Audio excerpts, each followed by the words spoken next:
E a gente segue aqui na jornada do verdadeiro discipulado, usando esse livro aqui que eu tive a honra e a responsabilidade de escrever, A Estreiteza do Discipulado e do Seguimento a Cristo. Aquilo que a gente está compartilhando, eu estou extraindo desse livro, que primeiro me alcançou. Ele é fruto de uma experiência pessoal que eu vivi e agora eu transbordo através da escrita desse livro e que tem ajudado tantas pessoas e eu espero que também ajude você. Hoje vamos falar um pouquinho sobre as faces e as fases da vida de um discípulo.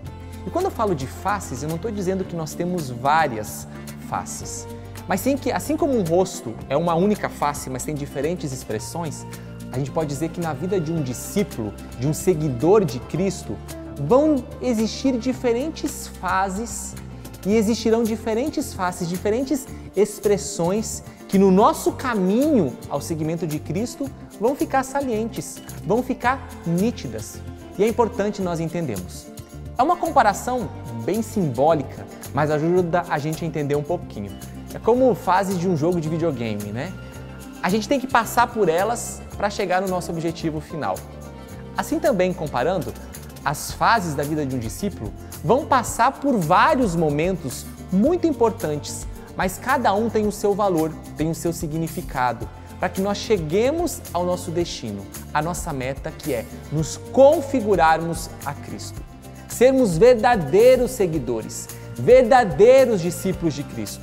Isso é muito importante a gente entender, porque senão nós vamos nos perdendo no caminho. É por isso que sempre preciso lembrar, eu estou passando por uma fase, eu estou passando por um momento que é importante nesse itinerário, nessa jornada que eu estou trilhando, para me tornar cada vez mais íntimo de Jesus. E é claro que em cada fase existe um nível de correspondência. Eu sou chamado a corresponder ao chamado que Jesus me faz. Por isso é responsabilidade minha. Eu preciso ser responsável pelo meu caminho de discipulado. Eu não sou autossuficiente. Eu preciso da graça de Deus, eu preciso do auxílio de Deus, mas existe uma parte que cabe só a mim e a você, que nem Deus pode fazer por nós. Às vezes a gente corre um sério risco de terceirizar, achando que Deus tem que fazer tudo por mim. Não, Deus ele me dá as condições, Ele me faz o convite, como falei no primeiro vídeo, mas a correspondência ela é muito pessoal, a correspondência ela é particular. Sou eu quem preciso fazer, sou eu quem preciso dar os passos. E aí eu vou sinalizando para Deus que eu estou disposto a trilhar um caminho de verdadeiro discipulado e de verdadeiro seguimento a Cristo. Aí nós vamos entender que cada fase tem seu desafio, né? Nós vamos passando por fases que são mais desafiadoras, outras são um pouco mais tranquilas, mas não menos exigentes. Mas eu tenho que entender que eu estou inserido num processo. Como eu falei lá no primeiro vídeo, a porta ela é estreita, então hora ou outra eu vou sentir as coisas apertarem. Mas crescer dói, crescer exige. Eu preciso estar disposto a isso.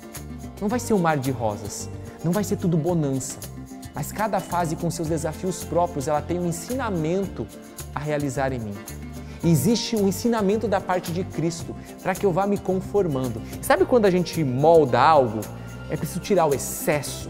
Quando eu moldo algo, é preciso acrescentar aquilo que falta. Pois é assim que Jesus vai trabalhando com a gente. É essa obra de moldar que o Espírito Santo vai fazendo conosco. É como nos lembra o profeta, a gente é como um vaso nas mãos do oleiro, onde ele vai dando a forma. E isso é exigente. Por isso eu te pergunto, que fase da sua vida você está vivendo? E te pergunto mais, o que Deus está fazendo nessa fase da sua vida? Às vezes a gente só quer se livrar dela. Nossa, Thiago, está sendo um tempo muito difícil, muitos desafios, eu tô que não aguento mais, quero chutar o pau da barraca, porque eu comecei a seguir a Cristo e parece que as coisas dificultaram. Ei, você queria menos do que isso?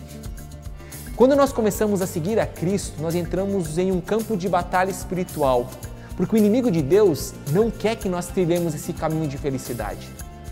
O inimigo de Deus, que é real, ele não quer que nós trilhemos um caminho de liberdade, de conformidade a Cristo. Ele quer que nós estejamos bem longe dele. É por isso que ele vai afligir. Quando a gente está na dele, aí está tranquilo. Ele não se preocupa tanto porque a gente já está na dele, a gente está nas mãos dele. Mas quando você começa a lutar pela sua conversão, Quando você começa a viver a radicalidade do segmento, você vai perceber que as lutas vão aumentar. Mas isso é um bom sinal. É sinal de que você se colocou, você se posicionou e ele está combatendo porque ele sabe que está correndo riscos de te perder.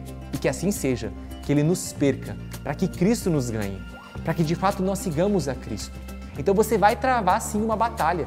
Por isso, nas fases da sua vida, você precisa ter um olhar espiritual e dizer o que Deus está fazendo em mim. Não é o porquê isso está acontecendo, mas para que isso está acontecendo.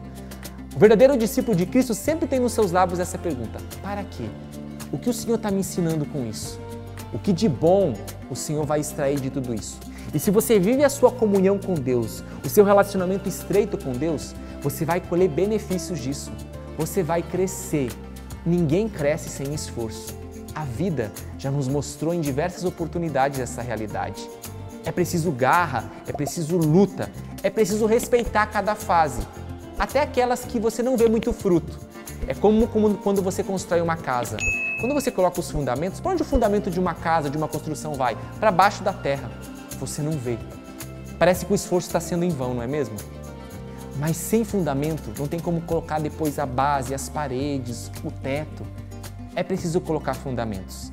Então, não tema se os seus esforços muitas vezes não correspondem à quantidade de frutos e consequências que você gostaria de colher. Se você está vivendo em Deus, quem sabe esteja colocando os fundamentos do seu segmento, para depois construir uma obra admirável na sua vida. Vamos juntos? Eu também estou no caminho e espero que eu e você possamos nos ajudar mutuamente nesse segmento. Até a próxima!